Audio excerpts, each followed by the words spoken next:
Olá, meu nome é Jorge e espero que a graça de Jesus Cristo, nosso Senhor, Deus e Salvador, esteja com todos vocês. Aleluia. Vamos fazer um estudo bíblico e teológico sobre o que é a idolatria.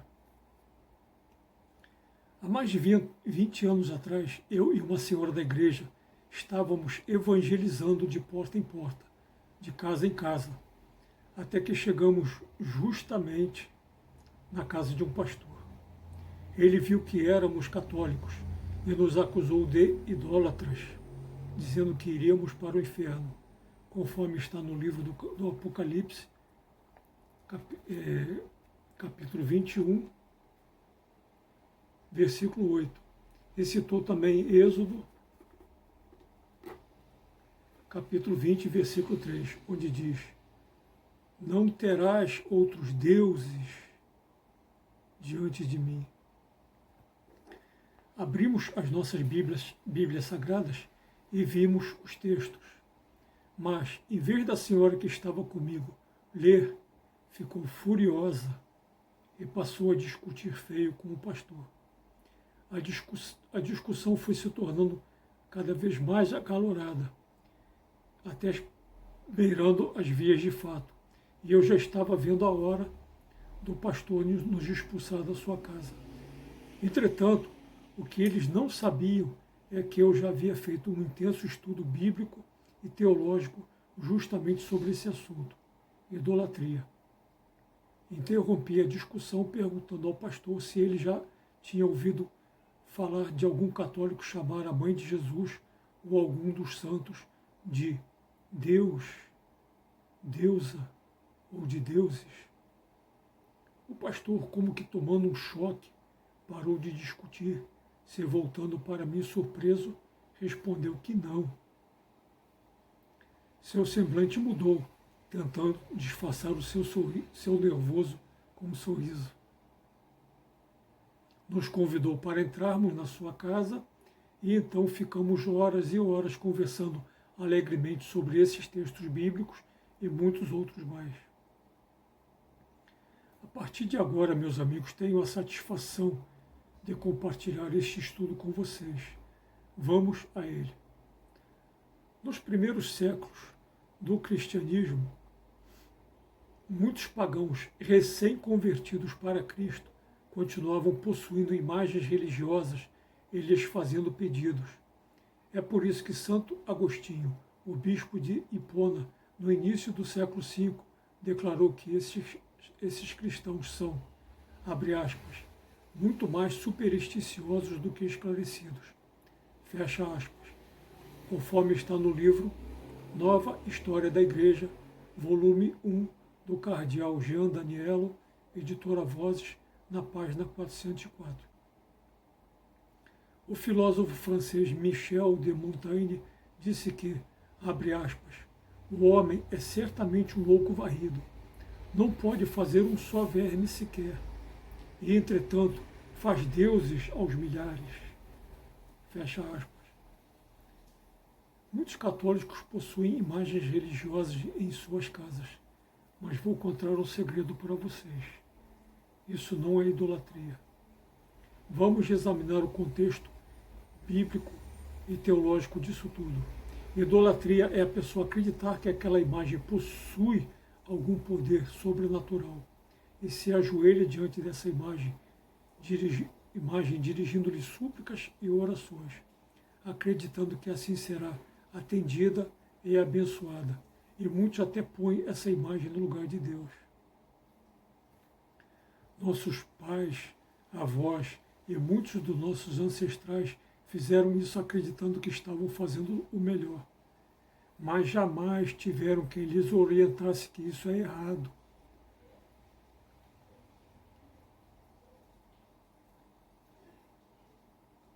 Bem no início de tudo, no livro do Gênesis, capítulo 1, versículos 26 a 30, o Senhor Deus criou os seres humanos por último, mas os criou para dominarem sobre toda a criação. Mas os seres humanos inverteram tudo, colocando a criação no lugar de Deus. A criação no lugar do Criador. É por isso que o dramaturgo inglês Douglas Jerrold afirmou, abre aspas, Deus disse, façamos o homem à nossa imagem. E o homem disse, façamos Deus à nossa imagem. Façamos Deus à nossa imagem. Fecha aspas. É dessa atitude humana que vem a advertência de Deus contra a idolatria, pois no livro do Êxodo, capítulo 20, nos versículos de 1 a 6, Deus começa nos versículos 1 e 2, revelando quem Ele é. E depois, no versículo 3, diz, não terás outros deuses diante de mim. No versículo 4, revela quem são esses deuses e que não passam de bonecos inúteis feitos pela mão humana. Mas, mesmo assim, no versículo 5, o Senhor Deus diz, não as adorarás, nem lhes darás culto. Ou seja, a partir do momento em que um católico passa a adorar e prestar culto a uma imagem, seja ela qual for, estará praticando idolatria. O texto de Deuteronômio, capítulo 4, versículos de 15 a 19, é ainda mais específico ao descrever essas falsas adorações, como os deuses das águas, conforme está em 1 Samuel 5,4, e mais de 10 outros textos bíblicos, como os deuses da terra, em Jeremias 46, 25, e várias outras passagens, e os deuses do céu, em Jeremias 7, 18, e muitos outros textos bíblicos que eu não vou citar aqui para não tornar este vídeo longo demais. O Senhor Deus não proíbe fabricar imagens e esculturas, e seja lá o que for.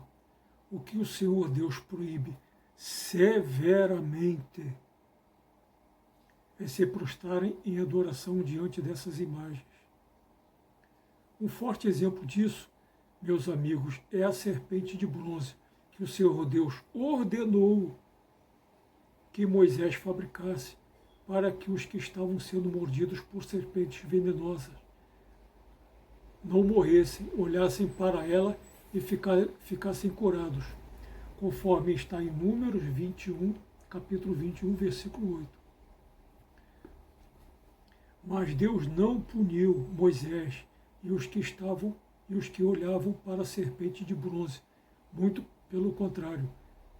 Deus curou-os. Não foi a serpente de bronze, mas foi Deus que curou-os.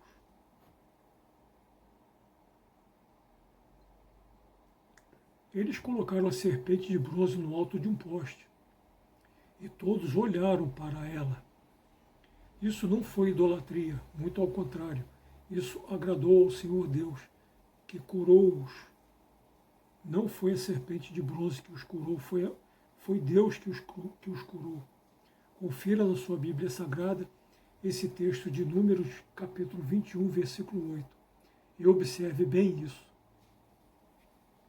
Entretanto, tempos depois, essa mesmíssima serpente de bronze passou a ser idolatrada. Por isso teve que ser destruída. Porque até aquele dia os filhos de Israel lhe queimavam incenso e lhe chamavam Nerustã, que significa serpente, deusa serpente, conforme está em 2 Reis, capítulo 18, versículo 4. Existem vários outros textos bíblicos onde o Senhor Deus ordena a fabricação de imagens esculpidas e religiosas, como a Arca da Aliança, com 2 querubins de ouro, com as asas estendidas um para o outro. Também imagens bordadas nas cortinas do tabernáculo sagrado, e se foram ordenadas pelo Senhor Deus, então são imagens de esculturas religiosas, sim, Senhor. Mas jamais deveriam ser idolatradas ou adoradas. Mas como explicar isso de que são religiosas, mas que não devem ser adoradas? É bastante simples, meus amigos. Uma pessoa pode se converter assistindo um filme de Jesus Cristo, mas é absurdo imaginar ela se prostrando em adoração diante do filme e diante de todos. Mas muitos dirão que essas imagens esculpidas eram válidas, pois foram ordenadas pelo Senhor Deus, e que quando os homens fabricam por conta própria essas imagens e as usam, serão lançados no inferno eternamente. Se for assim, coitados daqueles que fazem filmes e novelas bíblicas. No livro de Juízes,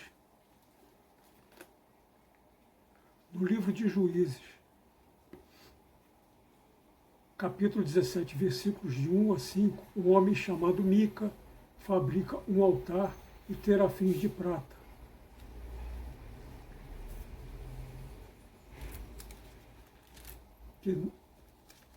Que não foram ordenados por Deus. Mas observe que Mica não foi castigado por isso. Mas por que será que Mica não foi castigado?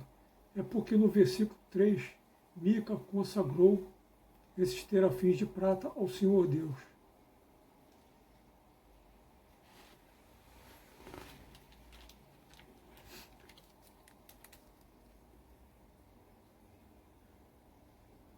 Quem possuir uma versão da Bíblia Almeida Revista e Atualizada,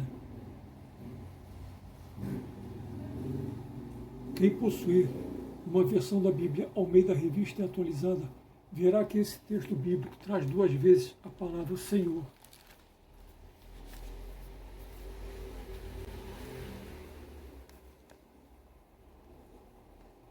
Verá que quem possuir uma versão bíblica Almeida Revista e Atualizada, verá que esse texto bíblico traz 2 vezes a palavra Senhor.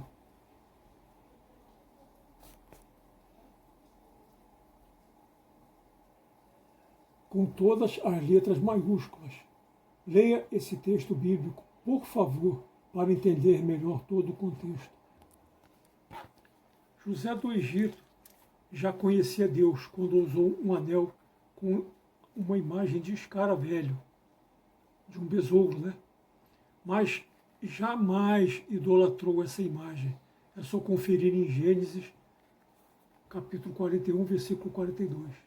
Mas muitos dirão que esses são pequenos casos isolados que não devem ser levados em conta, que devem ser passados despercebidos nas teologias, nos cultos e pregações. Mas no livro de 1 Reis, capítulos 6 a 8, e 2 Crônicas, capítulos de 3 a 5, o rei Salomão, o homem mais sábio de toda a Bíblia, construiu o Templo de Jerusalém repleto de imagens e esculturas religiosas, pois estavam dentro do Templo de Jerusalém e que não foram ordenadas por Deus. Deus jamais ordenou que Salomão fizesse um templo com 2 querubins gigantes e revestidos de ouro, com 5 metros de altura, por 5 metros de largura cada um.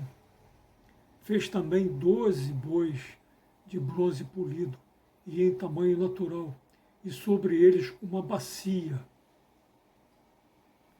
gigante, um mar, com capacidade para 100.000 litros. Tente imaginar 100 caixas d'água, dessas comumente usadas nas residências, todas elas apoiadas ao mesmo tempo sobre o lombo de 12 bois em tamanho natural. No templo foram feitas também leões, flores, romãs, etc. 12 querubins bordados a ouro no véu do Santo dos Santos, mas o Senhor Deus não castigou Salomão por isso, muito pelo contrário. Depois de terminado o templo, o Senhor Deus o consagrou, dizendo: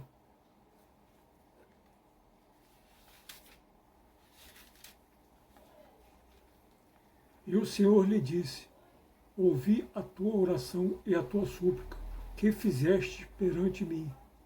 Santifiquei a casa que edificaste, a fim de pôr ali o meu nome para sempre.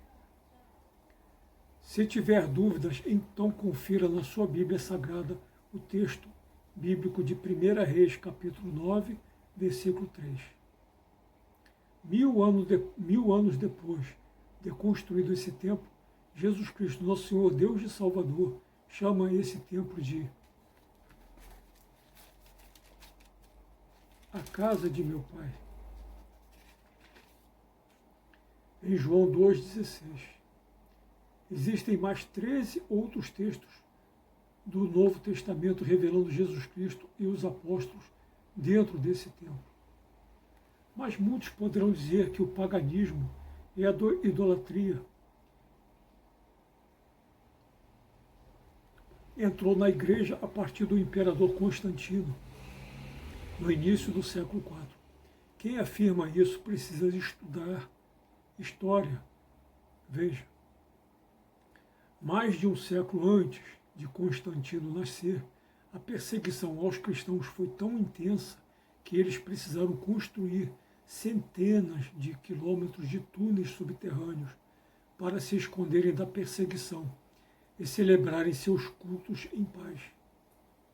Esses túneis são mais conhecidos como catacumbas, pois ali enterravam seus mortos e, para que não fossem lugares tão tristes de se viver, passaram a pintar inúmeras representações bíblicas nas paredes e nos tetos, para que incontáveis cristãos analfabetos pudessem conhecer apenas num olhar, visualmente, a palavra de Deus, no mundo onde apenas 5% da população mundial sabia ler e escrever.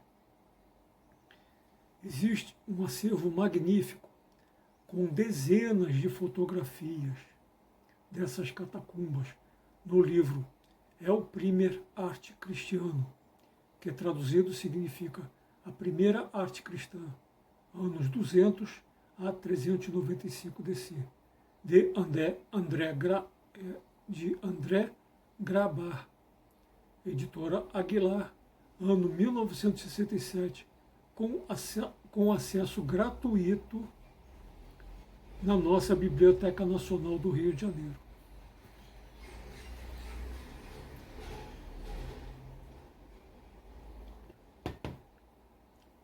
"50 anos antes de Constantino nascer, foi construída uma igreja em Dura Europos, repleta de representações bíblicas pintadas nas paredes. Até que no ano de 256 essa igreja foi totalmente destruída pelos partas, que odiavam os cristãos. Mas, milagrosamente, as paredes e as pinturas permaneceram intactas e protegidas sob os escombros durante 17 séculos, 1.700 anos, até serem descobertas no século XX, resgatadas com cuidado dos escombros e transferidas para exposição pública no famoso Museu de Damasco, na Síria. Na página 134 do livro História Ilustrada do Cristianismo, de Justo Gonzalez, edições Vida Nova, faz referência a esse achado arqueológico. Abre aspas. A igreja mais antiga descoberta até agora é a de Dura Europos. Fecha aspas. Mas muitos dirão que tudo isso são representações extraídas da Bíblia, e não estátuas de São Pedro, São João, São Francisco, Santo Antônio, Santa Catarina, etc., etc. Entretanto, o apóstolo Paulo nos exorta que devemos ser imitadores dos santos, em 1 Coríntios, capítulo 4, versículo 16, e 11, versículo 1. Em Hebreus 6, 12 e 13, 7, e Filipenses 3, 17 e etc. Então desafio vocês a me responderem. Como é possível imitarmos os santos e os mártires, conforme Paulo nos pediu, se não recordarmos o tempo todo quem foram, o que fizeram e a quem adoravam, Jesus Cristo. Mas a devoção popular é tão forte que muitos artistas se puseram a pesquisar o máximo possível como eram os mártires cristãos para poderem representá-los artisticamente, da mesma forma como os cristãos primitivos fizeram várias representações bíblicas.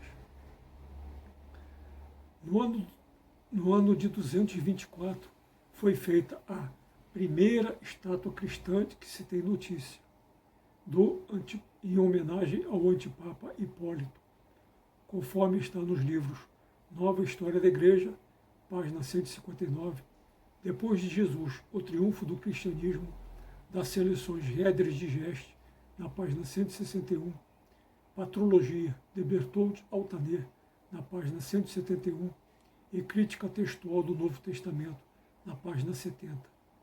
Mas nenhum cristão dessa época ficava se prostrando em adoração diante dessa imagem.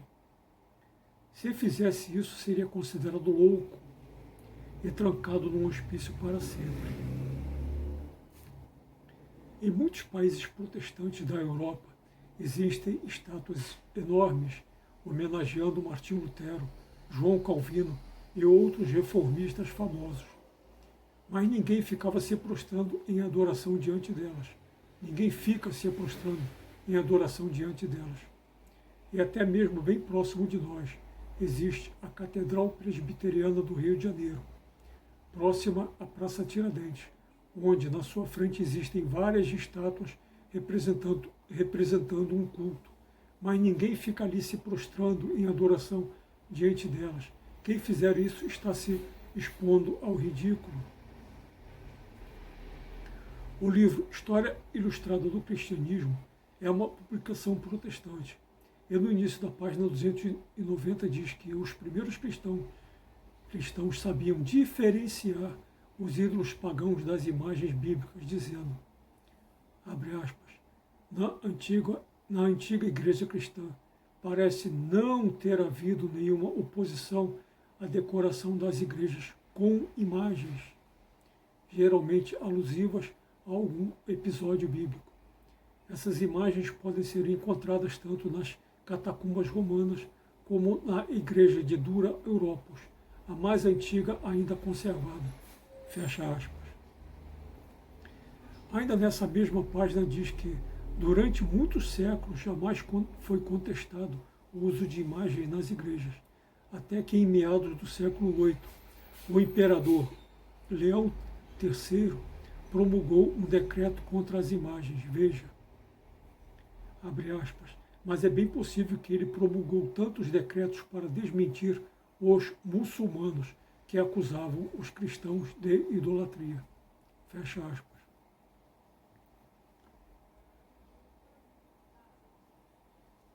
Ou seja, esse imperador pressionado pelos, abre aspas, muçulmanos que acusavam os cristãos de idolatria, fecha aspas, promulgou decretos iconoclastas, ou seja, os destruidores de ícones que condenavam o uso de imagens e esculturas religiosas.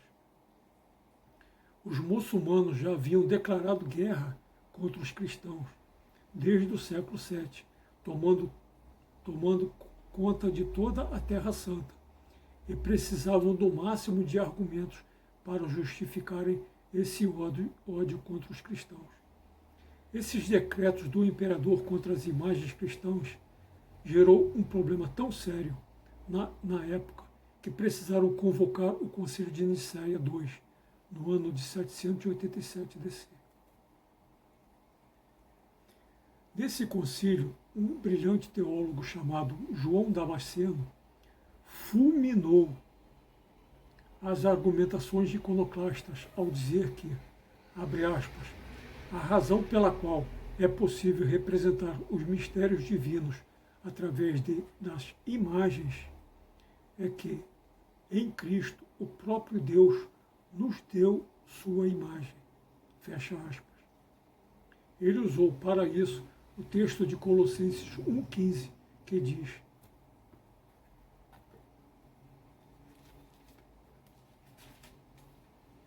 Esta é a imagem do Deus invisível, o primogênito de toda a criação. A imagem do Deus invisível, primogênito de toda a criação. Para desenvolver essa argumentação. E desde então, a péssima interpretação da idolatria foi abandonada até o evento da Reforma Protestante, no século XVI, conforme está no livro História Ilustrada do Cristianismo, no início da página 291.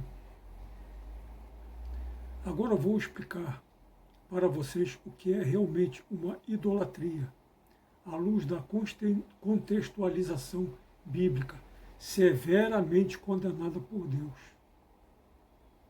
O rei Salomão foi o homem mais sábio de toda a Bíblia, conforme está em 1 Reis,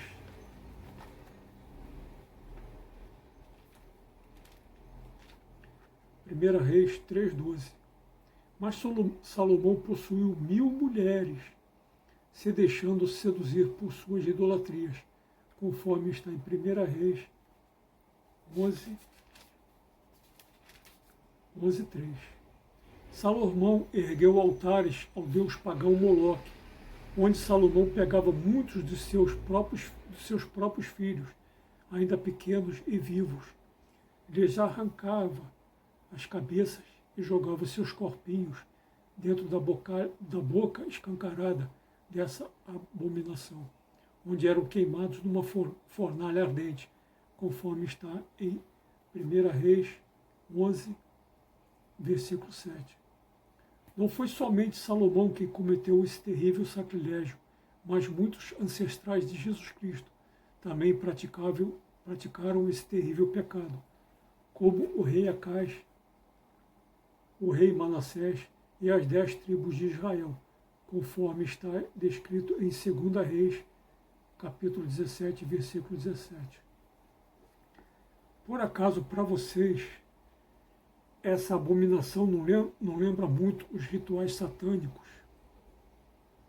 Isso sim é idolatria. É preciso discernir, através do Espírito Santo, o que o Senhor Deus permite e o que o Senhor Deus abomina. Conseguiram compreender a diferença?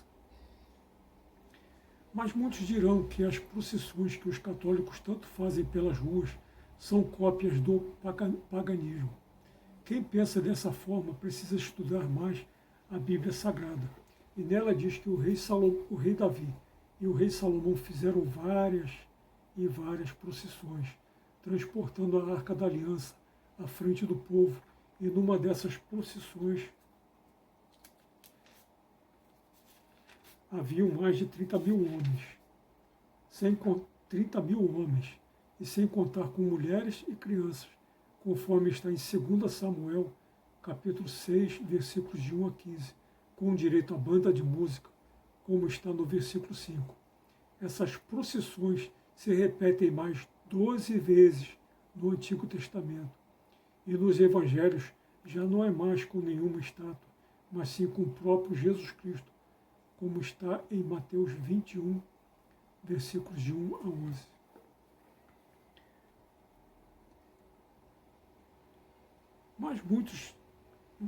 Mas muitos dirão que é errado acender velas, que atrás de cada vela se esconde um demônio, e outros absurdos desse tipo. Mas o acender velas é bíblico, sim, Senhor. Veja.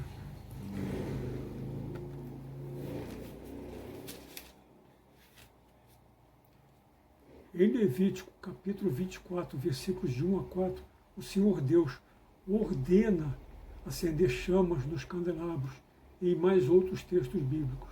Mas muitos dirão que são chamas de candelabros e não velas, e que Deus não precisa de velas.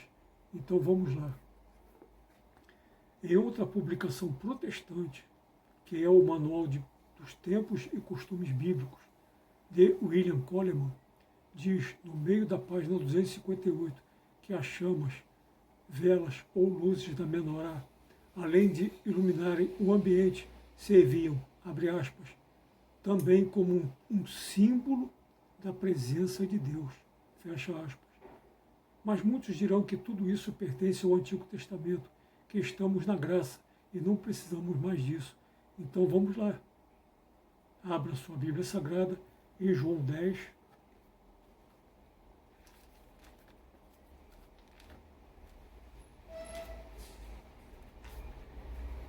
Em João 10, capítulo 10, versículos 22 a 24, onde diz: celebrava-se em Jerusalém a festa da dedicação. Era inverno. Jesus passeava no templo, no pórtico de Salomão. Odiavam-no, pois, os judeus e o interpelaram. E esse manual de tempos e costumes bíblicos continua no meio da página 272 a dizer que, abre aspas, esse festival remonta ao ano 167 a.C., quando Judas Macabeu limpou e reconstruiu o templo, fecha aspas, e prossegue dizendo como era essa festa. Veja, abre aspas, durante os 8 dias da festa, as luzes eram mantidas sempre acesas. Mais tarde foi introduzida a prática de acender uma vela diariamente. Fecha aspas. No início da página 273. Será que Jesus Cristo, meus amigos, e os judeus celebravam uma festa pagã? É justamente daí que vem o uso de velas acesas e não do paganismo. Na página 208 do excelente comentário judaico do Novo Testamento, o seu autor, Davi H. Stern, nos revela mais detalhes dessa festa da dedicação. Veja. Nessa festa, abre aspas, havia 4 menorais de ouro, fecha aspas, e cada um desses menorais tinha, fecha aspas, 22 metros de altura. 22 metros de altura. Não é 2 metros, não, 22 metros de altura. Fecha aspas. E cada chama era acendida para cada dia. E mais, muitos justos, abre aspas, dançavam ao redor das menorais com tochas acesas em suas mãos, fecha aspas. E que essa festa durava 8 dias, ininterruptos, onde as chamas eram mantidas sempre acesas. Era um espetáculo tão bonito de se ver, principalmente à noite, que Flávio Josefo, um dos mais assíduos participantes, chamava de Festa das Luzes. Se existem protestantes que se escandalizam tanto com velas acesas, imagina se vissem essa Festa das Luzes que Jesus Cristo participava, conforme nos revela João 10, versículos 22 a 24. Vocês repararam que usei somente a Bíblia protestante, Almeida Revista e Atualizada,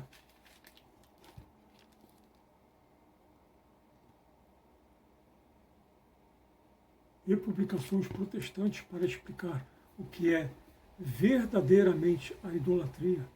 Existem inúmeras outras formas de idolatria, além da adoração de imagens de escultura, como o apóstolo Paulo nos revela em Efésios 5, capítulo 5, versículo 5, onde diz: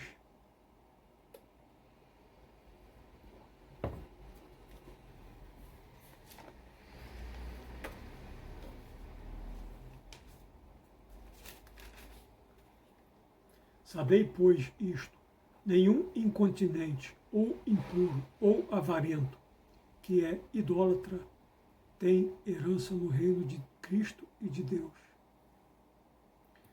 Mas acredito que até aqui é o bastante para vocês terem uma noção bem melhor do que tinham antes, do que é idolatria, severamente condenada pelo Senhor Deus.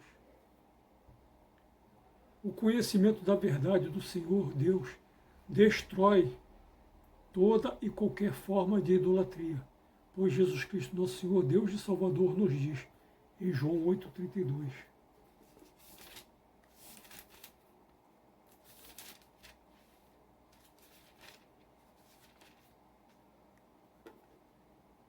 E conhecereis a verdade, e a verdade vos libertará.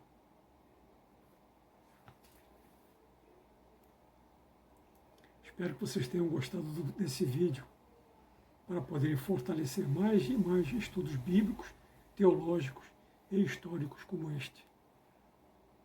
Aleluia.